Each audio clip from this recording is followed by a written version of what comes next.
Now to Israel, which remains divided over a new law. Thousands of people have been protesting for the past 7 months. The judiciary has been at loggerheads with the government. The divide is over a new law, a law that gives the government more influence over the courts. Critics say it compromises Israel's democracy. And it is designed to protect the Prime Minister who faces multiple cases in court. Prime Minister Benjamin Netanyahu. He's on trial in 3 separate cases. Should he and his government have more power over courts? That's what Israel is debating. And now the matter has reached the court, Israel's Supreme Court, in fact. It is hearing a case today, a petition to scrap Netanyahu's new law. The government calls it judicial reform. Part of it was already passed last week in the Israeli parliament, the Knesset. Now, the Israeli Supreme Court will look into it. In September, all 15 members of Israel's Supreme Court will sit to hear petitions against the overhaul. This will be the first time that the entire Supreme Court sits down for a case. It's a watershed moment in Israel. And this hearing is expected to be a teaser for the upcoming battle. But what do these developments really mean for Israel, its democracy and its security? We put these questions to Israel's former Prime Minister, Ehud Olmert. He's the Prime Minister who preceded Netanyahu in his first stint in power, and he gave us his perspective and insights into the chaos that is threatening to tear Israel apart. Joining me is Ehud Olmert. He's the former Prime Minister of Israel. Mr. Olmert, thank you very much for joining us and welcome to Firstpost. I'm delighted. The judicial reform in Israel has been called a lot of things. Some have called it a political crisis. Others have called it a full-blown constitutional crisis and chaos. How would you describe what's happening in your country? Well, there is a crisis. We haven't yet arrived at the constitutional crisis, but we are very close to it. Depends very much on the decision of the Supreme Court, which will convene on the 12th of September with all the 15 justices of the Supreme Court. This is the time in the history of the State of Israel that the Supreme Court will sit with all the members of the court.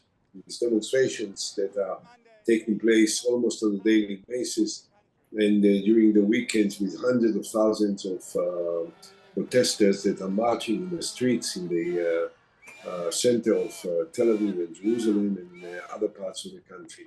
Last month, you were discussing these reforms and you'd said, and I quote, "The government has decided to threaten the foundations of Israeli democracy, and this is not something we can accept or that we can tolerate." You call these reforms a serious threat, and you said that this may lead to a civil war. Do you still believe that? Do you think that this reform will push Israel towards a civil war? Well, I certainly hope that we will not be pushed into a civil war, but I can't rule out the possibility, considering what you have just now quoted from what I say, which is that Israel is a democracy, has been a democracy from the day of its proclamation. But democracy, human rights, freedom of speech, freedom of movement are fundamental basic principles that we have to protect. And if there is a danger that some of these principles will be challenged by the present government and will be changed because of the desire of this government to protect the personal status of the Prime Minister and also to create a necessary environment for messianic extremists, radicals, anti-Palestinian elements in the government, it may bring the two camps in Israel into, hopefully not, but it might create also a violent confrontation. There's also considerable opposition from military reservists. Many of them have threatened to refuse to report for service if this goes on. How do you think this will impact Israel's security? Look,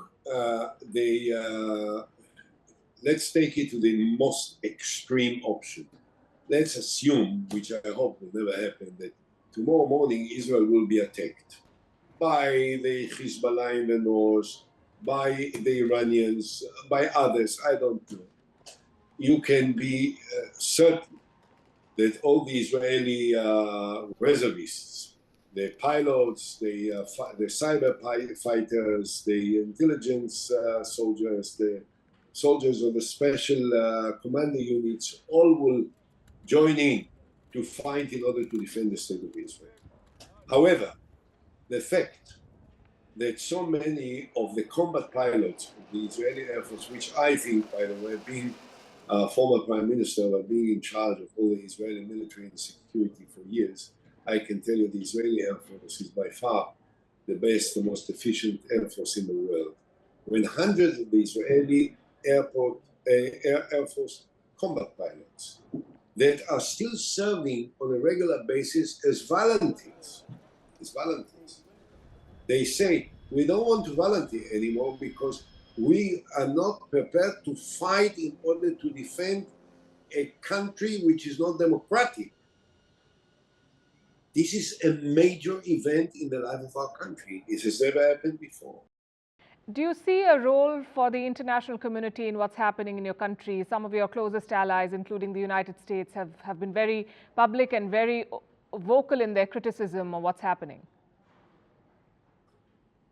Yeah, well, definitely. I think the international community is fully aware of what happens. The pictures, the videos from the streets of Israel are spread all over the universe. And that's why you care to interview me from India, which I plan to visit at the end of August to make a speech in one of your universities. Yes, the international community is very concerned and is unhappy, and I think it spells out its discontent with the government policies.